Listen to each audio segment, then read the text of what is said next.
Bonjour à tous. Est-ce que vous saviez que le Royaume-Uni avait exilé au XIXe siècle 160 000 prisonniers vers l'Australie, que la dernière aborigène de Tasmanie était morte en 1876 ou que ce pays avait pratiqué la politique de l'Australie blanche jusqu'en 1973? Je vais donc vous présenter aujourd'hui l'histoire d'un pays qui est presque un continent à lui tout seul, l'Australie. Alors évidemment, comment ne pas commencer cette vidéo sans vous parler des aborigènes? Ces populations nous ont laissé de belles peintures rupestres. Les aborigènes seraient arrivés en Australie à peu près 50 000 ans. L'homme de Mungo, formidable découverte archéologique faite en 1969, date d'environ 40 000 ans. On a même trouvé parmi ces trois restes d'humains la plus ancienne crémation connue à ce jour. Parmi les peintures rupestres arrivées jusqu'à nous, on trouve Nawarla Gavarnung, la Woonamura Gorge ou encore Kyongyon. Il faut savoir qu'à l'arrivée des Européens, ces populations n'étaient pas sédentarisées, n'avaient pas encore découvert l'écriture, donc on peut dire que l'Australie vivait dans une sorte de préhistoire jusqu'au XVIe siècle. Alors je dis pas ça par manque de respect, en fait ce qui a permis à l'humanité de rentrer dans l'histoire est l'invention de l'écriture, donc la capacité des humains à écrire leur histoire. Donc avant l'arrivée des Européens, on trouvait environ 600 groupes tribaux et 300 langues. Il y avait environ 400 000 aborigènes à la fin du XVIIIe siècle, et ce chiffre aurait atteint le seuil de 31 000 en 1911. Il serait aujourd'hui un peu plus de 600 000. Les aborigènes de Tasmanie ont eux complètement disparu. Vous voyez sur cette photo de 1860 les 4 dernières aborigènes de l'île de Tasmanie. La dernière survivante que vous voyez ici à droite, Truganini, est morte en 1876. Après son enterrement, son corps est exhumé et son squelette suspendu dans une vitrine du Tasmanian Museum en 1904, où il restera jusqu'en 1947 et sera finalement incinéré. C'est d'ailleurs le genre d'anecdote et de curiosité que je raconte sur mon compte Instagram Passionné d'Histoire, que je vous invite à suivre. Vous pouvez aussi me suivre sur mon compte X, anciennement connu comme Twitter. J'en viens maintenant aux Européens. Il y a en fait une certaine confusion sur la découverte de l'Australie. Les navigateurs portugais connaissaient-ils l'existence de l'Australie? C'est ce que semble indiquer cette carte datée de 1547 sur laquelle on observe la présence d'une immense île au sud-est de l'Asie, la Grande Jave. Mais bon, ça pourrait aussi être une autre île de l'archipel indonésien.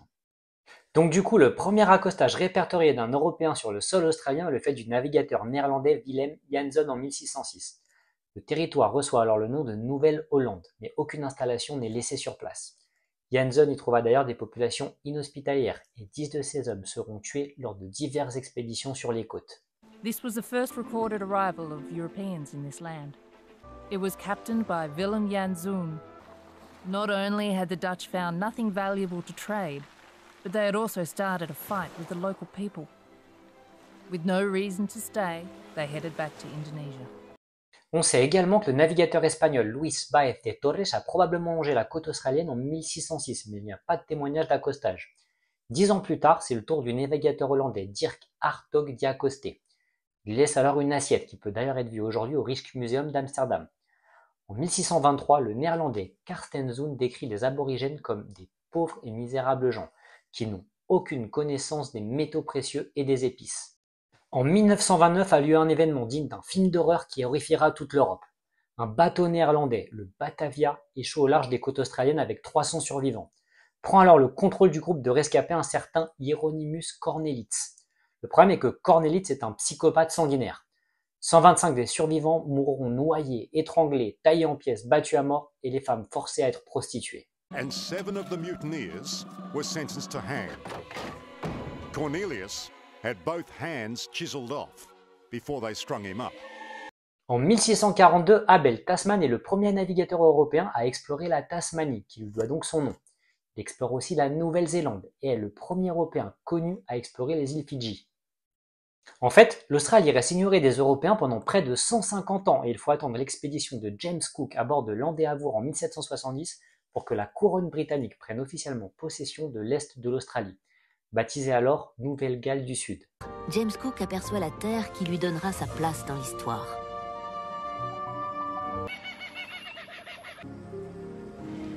C'est exactement ici que Cook a débarqué. Et comme sur un lieu sacré, on trouve une plaque commémorative. Joseph Banks et son compagnon naturaliste, le docteur Solander, sont émerveillés par la Nouvelle-Hollande. Tout est tellement différent de ce qu'ils ont vu jusqu'ici. Je l'aurais pris pour un chien sauvage, n'eût été sa façon de marcher et de courir, car il sautait comme un lièvre ou un cerf. Je n'ai jamais vu pareil animal en Europe.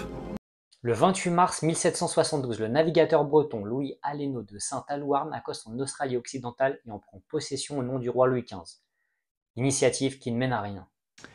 Ça me sert à rien. Le 13 mai 1787, et alors que le Royaume-Uni vient de perdre ses colonies américaines, la First Fleet de la Royal Navy, commandée par Arthur Phillip, quitte Portsmouth avec une expédition de 11 navires et 1420 personnes. En janvier 1788, l'expédition de Jean-François de la Pérouse, que Louis XVI avait envoyée notamment pour compléter la découverte de James Cook, atteint l'Australie. Malheureusement, son expédition est prise dans un cyclone alors qu'il remonte vers le nord, et les frégates se brisent aux alentours de l'archipel des îles Santa Cruz au milieu de juin 1788. Donc entre-temps, la First Fleet anglaise arrive dans la baie de Sydney le 26 janvier 1788. Durant le voyage, on a compté 22 naissances et 69 décès. Et sur ces 1373 passagers arrivés, plus de 700 sont des bagnards, c'est-à-dire des prisonniers. Et oui, car en fait, l'Australie est avant tout une prison géante. Vers 1780, les prisons anglaises sont tellement pleines que les criminels sont enfermés sur des bateaux-prisons qui naviguent sur la Tamise. De 1788 à 1868, la Grande-Bretagne exilera 160 000 prisonniers dans les divers pénitenciers d'Australie. Donc nos 11 bateaux accostent une baie, et Arthur Phillip lui donne le nom de baie de Sydney, en hommage à Lord Sydney, ministre de l'Intérieur britannique. Ce fameux 26 janvier est commémoré aujourd'hui comme l'Australia Day, la fête nationale australienne.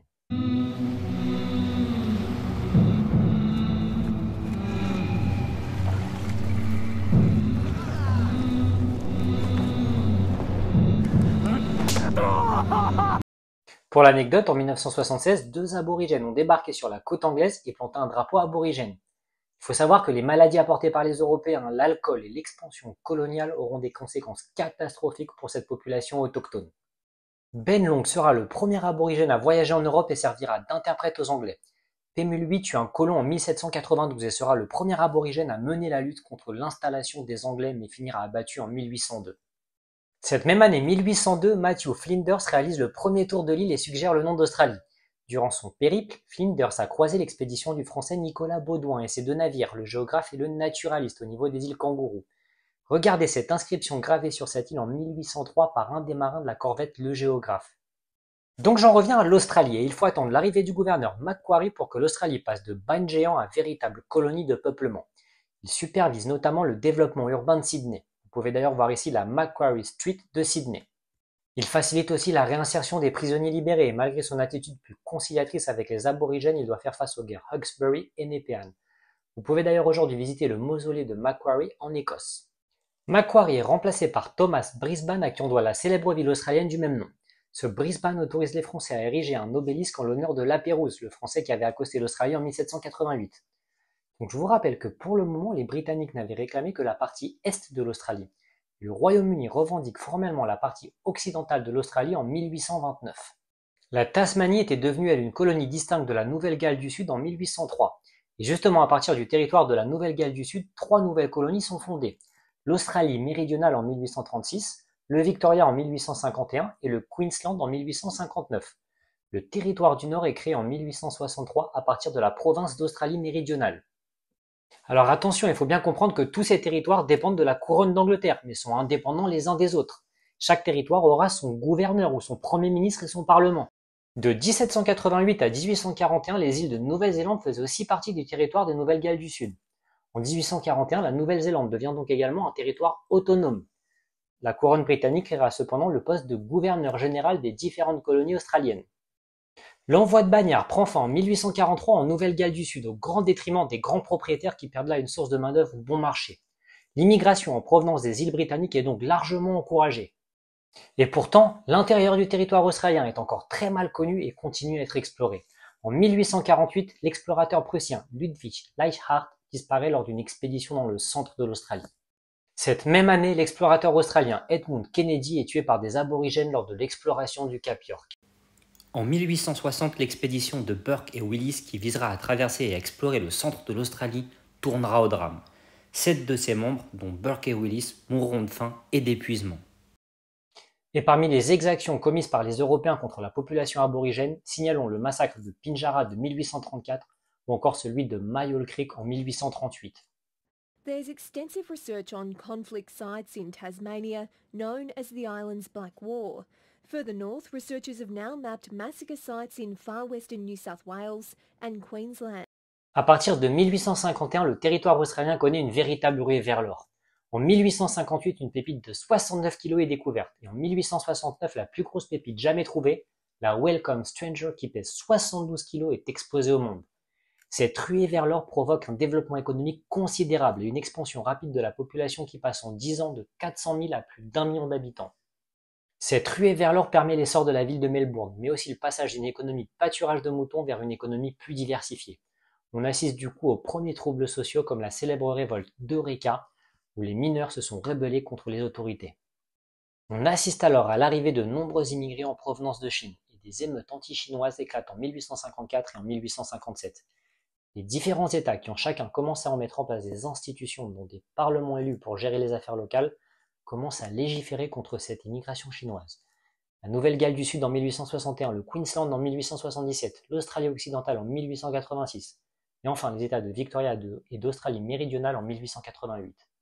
Et dans le cas des Nouvelles-Galles du Sud où se trouve donc Sydney, les habitants ont obtenu du Parlement britannique le New South Wales Constitution Act en 1855. Cette loi crée donc un Parlement des Nouvelles-Galles du Sud formé de 2 chambres dont une assemblée législative qui comprend 54 députés. Et chacun des États australiens vont mettre en place des institutions et ils établissent même des frontières entre eux. To celebrate the completion of the Sydney to Melbourne rail line. Unfortunately, the Australian colonies had adopted different width railway tracks. Les Australiens refusent alors que leur pays continue d'être le dépotoir de l'Angleterre. L'arrivée de bagnards provoque de gigantesques manifestations jusqu'à l'abandon de l'envoi de prisonniers en 1852. Les Nouvelles-Galles du Sud, l'Australie méridionale et l'État de Victoria mettent même en place le suffrage universel masculin bien avant les pays d'Europe, Angleterre incluse. Et dès 1894, les femmes d'Australie méridionale obtiennent le droit de vote. Bon, évidemment, le Royaume-Uni garde le contrôle de certains domaines comme les affaires étrangères, la défense ou les sacro-saintes règles de commerce international.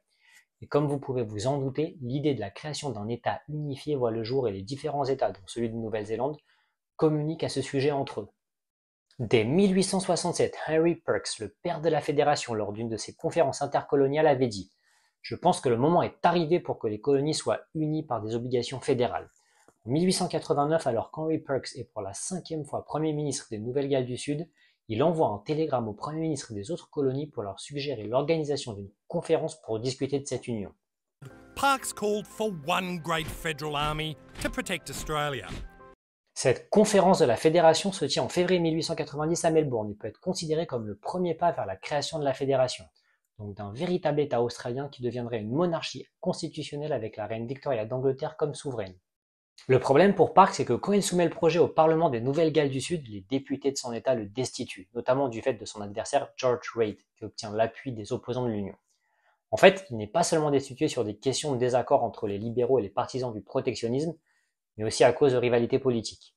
Il meurt malheureusement en 1896 et n'assistera pas à la création de cette Australie unifiée. Le nouvel homme fort des partisans de cet État fédéral australien devient alors un proche d'Henry Parkes, Edmund Barton. En 1897, ce Barton est élu à la tête des délégués des Nouvelles-Galles du Sud qui participeront à la convention constituante chargée d'élaborer une constitution pour la Fédération d'Australie. Les différents délégués se mettent d'accord pour une constitution qui devrait être soumise à référendum dans les différents États. Le projet de constitution est achevé en mars 1898. Dans les Nouvelles-Galles du Sud, le oui l'emporte à la majorité des voix, mais il totalise seulement 71 500 voix, alors qu'un seuil avait été fixé à 80 000 voix pour que la constitution soit adoptée. Il faut donc organiser de nouveaux référendums en 1899 et 1900, et le projet de constitution australienne est approuvé par tous les États. Et la Nouvelle-Zélande ne participe pas à ce processus d'union. Le nouvel État fédéral voit donc le jour le 1er janvier 1901. With Britain's approval given, Australia was born on the 1st of January 1901. A new nation for a new century. Le futur roi George V, alors duc d'York, ouvre la première séance du Parlement d'Australie le 9 mai 1901. Et bien que l'Australie soit indépendante, le gouvernement britannique garde des pouvoirs sur son dominion. Mais je vais y venir. Edmund Barton, qui se décrit lui-même comme un Anglais, devient alors le premier ministre de cette nation australienne unie et donc quasi indépendante. Un des premiers textes de loi votés est le Immigration Restriction Act, c'est-à-dire la politique d'une Australie blanche, entre guillemets. À gauche, le Parti travailliste était l'un des plus fervents partisans de cette politique, du moins à ce moment-là. Et attention, car cette politique sera maintenue jusqu'en 1973. The invasion of this country by Chinamen. The unity of Australia is nothing if it does not imply a united race. Les premières élections au niveau national ont lieu en 1903 et 3 partis se distinguent. Le candidat du parti protectionniste Alfred Deakin remporte ces élections face au parti libre-échangiste de George Wright et au parti travailliste. L'appui des travaillistes permet à Alfred Deakin de former un gouvernement. Sous son mandat, l'Australie prend le contrôle du territoire de Papouasie qui appartenait déjà en fait au Queensland, donc au Royaume-Uni depuis 1883. Il faudra attendre 1949 pour que l'Australie cède ce territoire à la Papouasie-Nouvelle-Guinée. Queensland annexed eastern New Guinea to keep an expansionist Germany out of the Pacific. But Britain disallowed this, and the Germans moved in. En fait, l'absence de majorité issue des élections de 1903 permettra aux 3 candidats d'occuper brièvement le poste de Premier ministre. Et la nouvelle absence de majorité aux élections de 1906 prolongera cette instabilité ministérielle. Les petites curiosités australiennes. Comme Sydney et Melbourne voulaient toutes les deux être la capitale, bien on finit par choisir une solution intermédiaire, et vraiment intermédiaire pour le coup, puisqu'on désigne une ville à mi-chemin entre Sydney et Melbourne. Canberra. Autre curiosité, face à la montée en puissance à gauche du Parti travailliste, alors écoutez ça, le Parti protectionniste et le Parti pour le libre-échange fusionnent pour créer le Parti libéral. Moi je défends le protectionnisme, et moi le libre-échangisme. Ouah, on pense exactement pareil, pourquoi on fusionnerait pas? Ah ouais, super idée! Mais cette fusion n'empêche pas Andrew Fisher du Parti travailliste de remporter l'élection de 1910. Les travaillistes peuvent donc former un gouvernement stable. L'Australie forme pour la première fois au monde un gouvernement travailliste majoritaire. Le pays met alors en place des allocations maternité ou des droits à la retraite. Le gouvernement Fisher remplace aussi la livre britannique par le dollar australien. Quand éclate la Première Guerre mondiale, et je cite Andrew Fisher, il faut que l'Australie soit aux côtés de la mère patrie, donc le Royaume-Uni, pour l'aider et la défendre jusqu'au dernier homme. Et cette Première Guerre mondiale sera donc le baptême de feu des troupes australiennes sur la scène internationale. L'Australie envoie plus de 330 000 soldats pour lutter aux côtés de la Grande-Bretagne, et plus de 60 000 d'entre eux perdront la vie, notamment lors du désastre des Dardanelles sur la côte turque, où un jeune général ottoman, un certain Mustafa Kemal Atatürk, lance une contre-attaque redoutable. Il faut savoir que tous ces soldats qui sont partis combattre pour l'Angleterre étaient volontaires et étaient engagés dans l'ANZAC, l'Australian and New Zealand Army Corps, qui était incorporé à l'armée britannique. All right, men. We're going. Get me!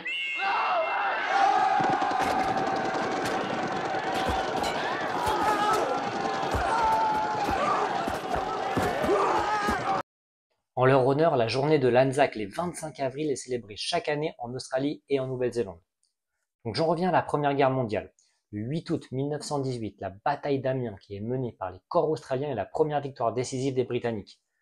Le chef allemand défait, le général Ludendorff, a décrit la bataille comme le jour noir de l'armée allemande. Le général australien John Monash reçoit alors les plus hauts honneurs militaires du roi d'Angleterre, George V. En 1919, le Premier ministre Billy Hughes signe le traité de Versailles au nom de l'Australie, ce qui en fait le premier traité international signé par ce pays. Le président des États-Unis, Woodrow Wilson, décrivait Hughes comme un emmerdant vaurien. Hughes réussit à obtenir le contrôle par l'Australie de l'ancienne colonie allemande de Nouvelle-Guinée, et une place dans la toute nouvelle Société des Nations. The President of the United States, Woodrow Wilson, did not have a high opinion of the Prime Minister of Australia. But William Morris Hughes didn't give a damn. Hughes had secured an independent presence for Australia at the post-war negotiating table. Australia had expended much blood and treasure. The bone of contention was German New Guinea.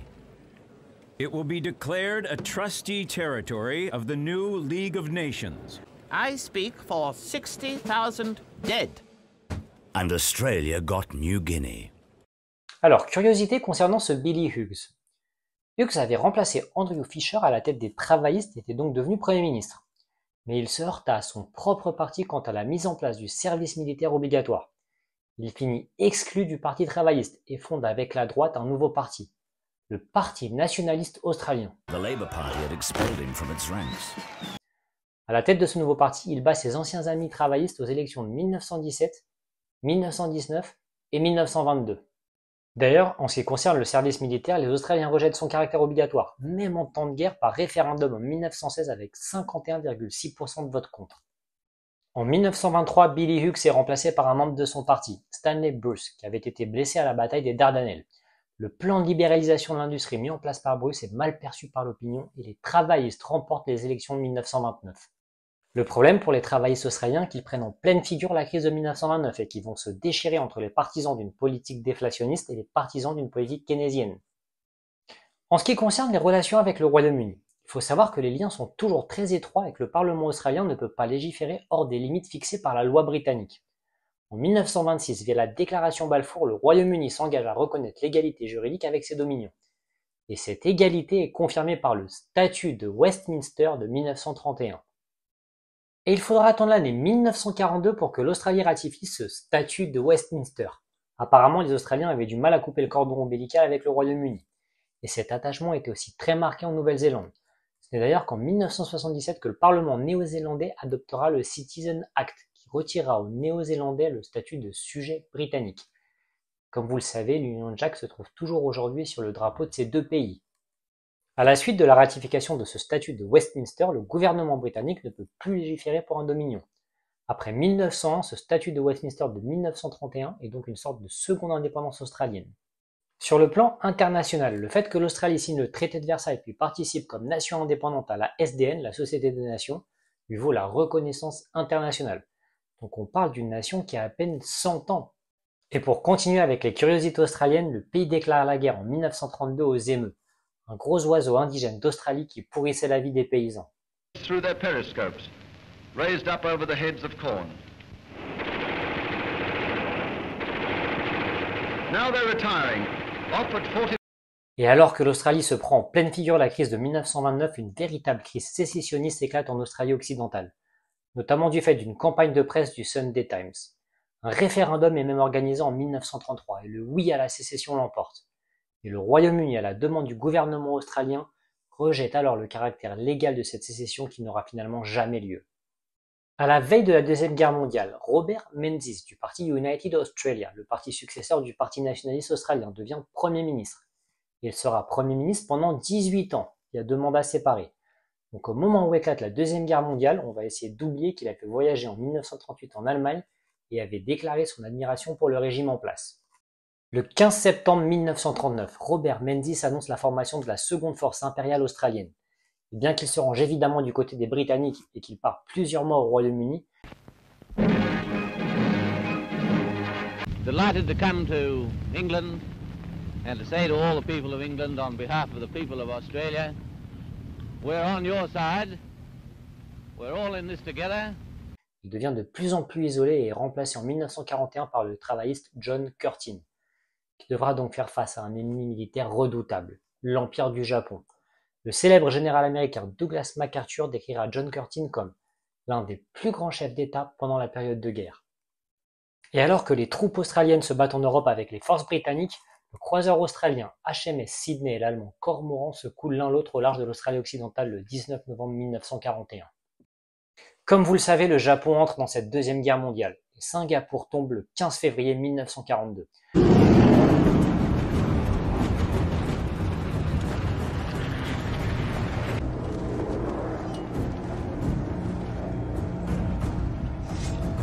Lomax, my friend. I think we have just witnessed the fall of the British Empire. You have abandoned Singapore. Let us keep our minds on victory. Près de 15 000 soldats australiens sont faits prisonniers, et environ 2500 vont mourir en construisant la ligne de chemin de fer de la mort qui relie la Birmanie à la Thaïlande. Le 19 février 1942, l'Australie vit son propre Pearl Harbor avec le bombardement de la ville de Darwin par l'aviation japonaise. 4 porte-avions de la marine impériale japonaise, l'Akagi, le Kaga, le Hiryu et le Soryu, escortés par 4 croiseurs et 9 destroyers, sont déployés sous le commandement de Mitsuo Fuchida pour cette opération.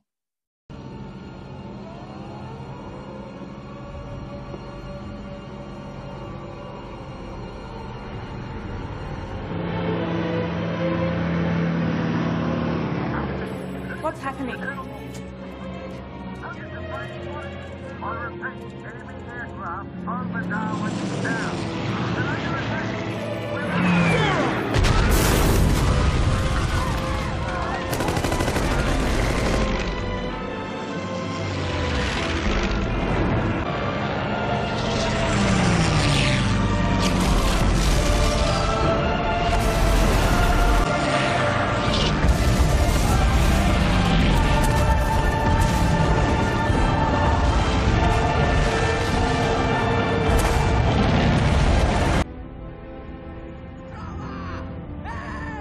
La campagne de mobilisation qui s'ensuit sera désignée sous le nom de bataille pour l'Australie.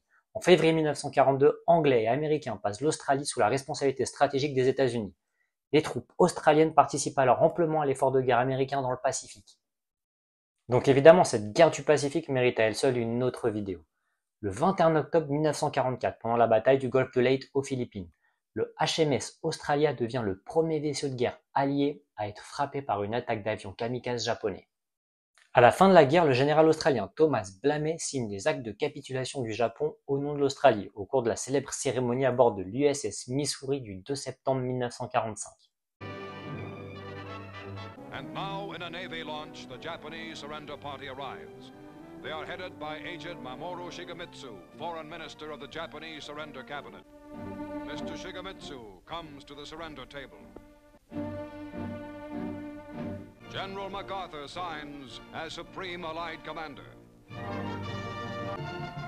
General Sir Thomas Blamey for Australia. Le truc, c'est que l'Australie est maintenant passée sous la sphère d'influence américaine. Le distant Royaume-Uni s'est quelque peu fait distancer. Avec le retour de Robert Menzies au gouvernement en 1949, l'Australie signe avec les États-Unis le pacte de l'ANZUS, Australia, New Zealand, United States Security, signé à San Francisco le 1er septembre 1951. Cette même année 1951, Robert Menzies organise un référendum visant à illégaliser le Parti communiste. Référendum qu'il perd. Et le contexte de guerre froide et une forte croissance économique permet à Menzies de remporter plusieurs élections. Sur le plan migratoire, plus de 2 millions de personnes vont venir d'Europe au cours des 20 ans qui vont suivre la fin de la guerre. Sur le plan international, Robert Menzies engage les troupes australiennes du côté américain en Corée et au Vietnam. Menzies proclamait publiquement son attachement au Royaume-Uni et son admiration pour la reine Elisabeth II. Il n'hésitait pas à se définir, alors écoutez ça, comme anglais jusqu'au bout des ongles. Et il finit par quitter la vie politique en 1966. Do you believe that the so-called white Australia policy will always be a stumbling block? That we should maintain it the way it is? So long as we possibly can, we ought to aim at having a homogeneous population. I don't want to see reproduced in Australia the kind of problem they have in South Africa, or in America, or increasingly in Great Britain. I think it's been a very good policy. Menzies est remplacé par Harold Holt, fervent partisan de l'effort de guerre américain au Vietnam. En 1967, son gouvernement organise un référendum pour inclure les aborigènes dans le recensement national. Il obtient l'appui de plus de 90% des électeurs. Ce recensement permet aux aborigènes d'accéder à la citoyenneté australienne. Mais il y a quelque chose d'incroyable avec cet Harold Holt. En fait, un beau jour, il disparaît. Oui, il disparaît. Apparemment, il se baignait dans une plage et puis il a disparu. Donc on pense qu'il s'est noyé. Après 23 ans de gouvernement conservateur, les travaillistes remportent les élections de 1972. L'Australie abolit alors la peine de mort et via un référendum organisé en 1977, l'Advance Australia Fair devient l'hymne national australien à la place de God Save the Queen. En 1975, l'Australie accorde l'indépendance à la Papouasie-Nouvelle-Guinée. Les travaillistes mettent également fin à la politique migratoire de l'Australie blanche. De retour au pouvoir en 1975, les conservateurs poursuivent la plupart de ces politiques. En 1976, le Premier ministre Malcolm Fraser décrète l'Aboriginal Land Rights Act, qui établit un processus pour l'identification de la propriété traditionnelle de la terre par les indigènes. L'année 1983 voit l'arrivée au pouvoir du travailliste Bob Hawke, qui remportera 4 élections consécutives. En fait, ce Bob Hawke est un peu un Tony Blair avant la lettre, un travailliste partisan d'une certaine rigueur budgétaire et qui devra souvent affronter l'aile gauche de son parti qui critique son « néolibéralisme ». En 1986, l'Australia Act, voté par les parlements britanniques et australiens, rompt les derniers liens juridiques entre ces deux pays. Il faut savoir que jusque cette date, un citoyen australien avait toujours la possibilité, dans certains cas, de faire appel auprès d'une cour britannique. Donc après l'unification australienne de 1901 et le statut de Westminster de 1931, cette Australia Act est une sorte de troisième indépendance vis-à-vis du Royaume-Uni. J'en reviens à Bob Hawke, qui est aussi connu pour un curieux record mondial, celui d'avoir bu un yard glass de bière, soit 1,4 litre en 11 secondes. Son successeur Paul Keating, sur une ligne plus à gauche, prononce en 1992 un célèbre discours sur la réconciliation avec les aborigènes, le discours de Redfern. We took the traditional lands and smashed the traditional way of life. We brought the diseases and the alcohol. We committed the murders. We took the children from their mothers. We practice discrimination and exclusion. L'année 1996 voit la victoire du libéral John Howard qui remportera 4 élections. Donc je vous parlais de 3 dates d'indépendance pour l'Australie. Et pourquoi pas en rajouter une 4e. Le 6 novembre 1999, les Australiens votent par référendum pour devenir une république. Je vous rappelle qu'Elisabeth II est alors toujours officiellement reine d'Australie. Eh bien, les Australiens rejettent la république et la monarchie est confirmée.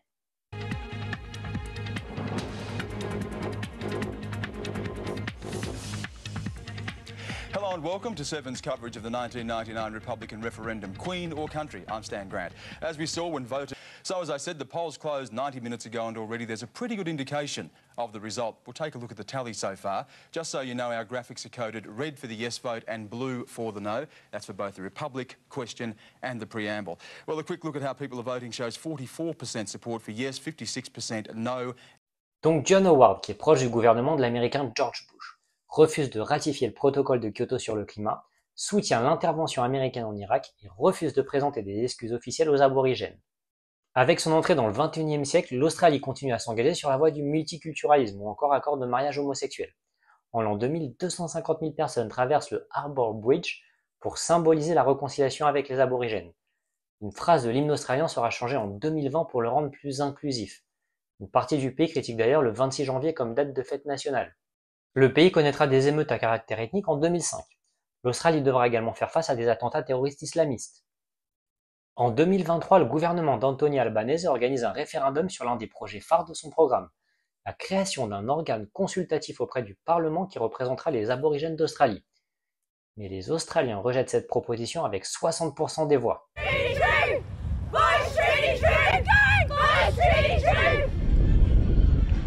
This is a human rights issue. This is about recognition.